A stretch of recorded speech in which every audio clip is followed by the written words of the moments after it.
il n'a pas raison de dire que ce qui s'est passé en Guinée est plus grave que ce qui s'est passé en Côte d'Ivoire. Et pour ces faits, le chef d'État d'alors est sorti, main propre, à la CPI.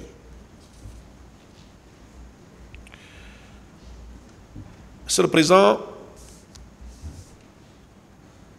Tafouri Nyogué, Maître Gilbert Tohon Kamara vous dit que c'est l'acte de candidature déclaré du capitaine Moussa Dadis qui a été l'élément déclencheur du massacre.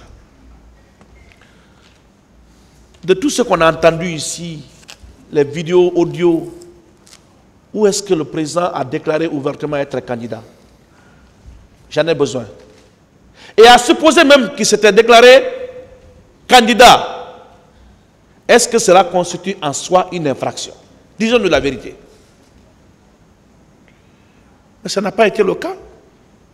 J'ai entendu un haut responsable de ce pays, à l'ouverture de ce procès, dire que s'il y a eu 28 septembre, parce que quelqu'un a eu l'intention de se présenter. Comme les anglophones aiment le dire, wait and see. On verra. Le président, dans tous les cas, n'a jamais annoncé sa candidature à une quelconque élection en 2009. M. Gilbert vous dit, le président est complice parce que dans sa conversation avec Sidia, il a parlé de l'autorité de l'État. Vous trouvez cela sérieux? Même s'il aurait dit ce qui est loin d'être le cas, cela est synonyme d'une instruction, d'un moyen, d'un ordre donné à qui que ce soit d'aller commettre les crimes poursuivis. Mais de qui ces personnes vous prennent, Monsieur le Président? On a quand même affaire avec des magistrats de haut rang, qui sont intelligents, qui lisent et qui comprennent les choses. J'ai comme l'impression qu'on vous méprise, Monsieur le Président, honorable assesseur. Par moments, on pense que vous ne comprenez rien à cette affaire. Mais le devoir de réserve, la force du silence, vous oblige à ne pas dévoiler, révéler ce que vous avez au profond de vos cœurs. Ce que vous nourrissez comme conviction, c'est difficile. Je ne peux pas être à votre place. Je ne peux pas. Parce que je ne peux pas me taire face à certaines choses. Mais vous subissez tout ça, assis toute la journée, en train d'écouter notre tralala. Excusez-moi de le dire ainsi. Monsieur le Président, il est responsable, selon Tafouri Nyogué, M. Gilbert, parce que la manifestation a été interdite par le chef de l'État. Je rappelle que la manifestation a été interdite par le ministre de l'administration du territoire, membre du gouvernement, oui. Est-ce que c'est anormal pour un gouvernement d'interdire une manifestation? Le débat est ouvert. Au moins, on a tous entendu que le président Moussa Dadis avait quand même dans sa conversation avec M. Sidia Touré dit que moi je ne souhaite pas que vous manifestiez demain. Je ne suis pas contre votre manifestation. Ça c'est le président qui parle. Et c'est un témoin phare du ministère public qui vous le dit. Je suis d'accord avec votre manifestation. Mais reporter la manifestation et délocaliser cette manifestation pour un stade qui est d'ailleurs plus vaste que le stade du 28 septembre, c'est le président. Le président Moussa Dadis n'a jamais été opposé à l'organisation de cette manifestation. C'est le même Gilbert qui vous dit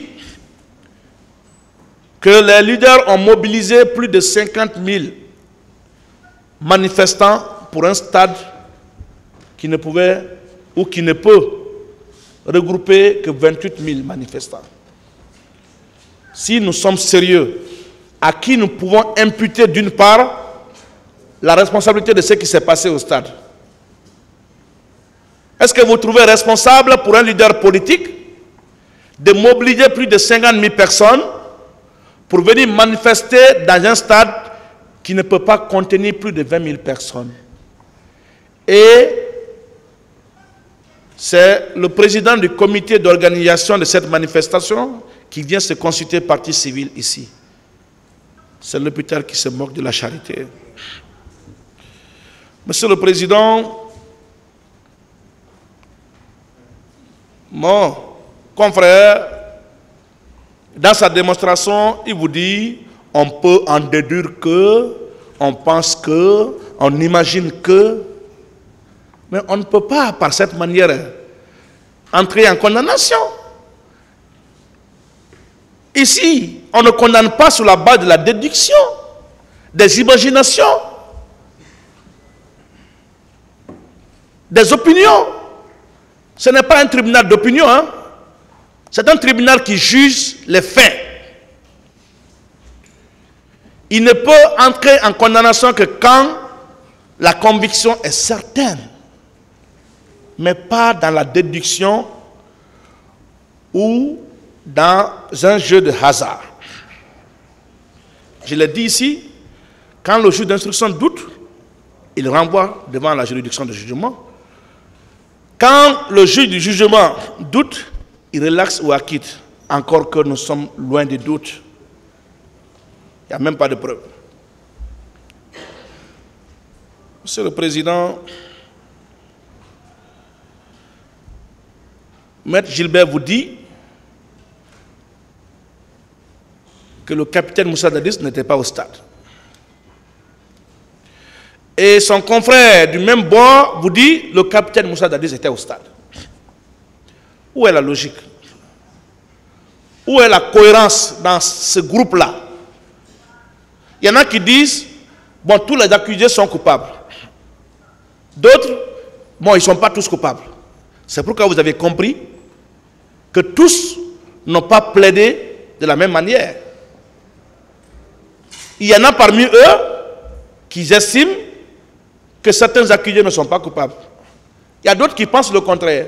Où est la cohésion? Et par cette manière de faire là, on va vous demander d'entrer en condamnation injustement à l'égard des pères de famille. Maître Abaka Sidiki Kamara, qui est sur le pas de Hadj Sidiki Kamara, actuellement à la Mecque, il vous dit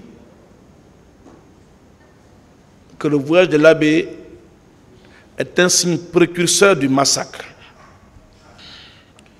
Mais en quoi c'est un signe précurseur? Est-ce qu'il vous a fait la démonstration? Il ne faut pas affirmer pour affirmer. Il faut affirmer, il faut démontrer, il faut prouver. C'est là le procès pénal. Ici, ce n'est pas un jeu d'enfant, Monsieur le Président. Et d'ailleurs, qui peut interdire à un chef d'État d'accéder à une partie du territoire qui gouverne? Pourquoi les gens en veulent autant au capitaine de s'être rendu à l'abbé? Pourquoi? L'abbé n'est pas une partie du territoire qu'il gouvernait. Qui peut aujourd'hui en vouloir au général Mamadi Doumbouya de se rendre où il veut en Guinée? Il est d'ailleurs le bienvenu partout. Il est d'ailleurs bien acclamé partout où il passe. Et le président a été célébré à l'abbé. Il a été accueilli en fanfare. Il n'a pas soudoyé pour être reçu. Il n'a pas soudoyé pour être acclamé, ovationné, Monsieur le Président. Et on fait de cela un crime. Monsieur le Président, pour boucler la boucle, on vous dit, le président n'a arrêté personne. Bon Dieu. Donc quand on est chef d'État, on doit faire le gendarme, le policier, on doit jouer le rôle du procureur, on doit jouer le rôle du juge d'instruction, on doit se substituer au tribunal, à la cour, ainsi de suite. Qu'est-ce que vous faites de la séparation des pouvoirs? Vous pensez que c'est un président qui doit engager des poursuites? faire des investigations, situer des responsabilités. Ce n'est pas vous et nous qui sommes toujours en train de dénoncer les interférences de l'exécutif dans le judiciaire.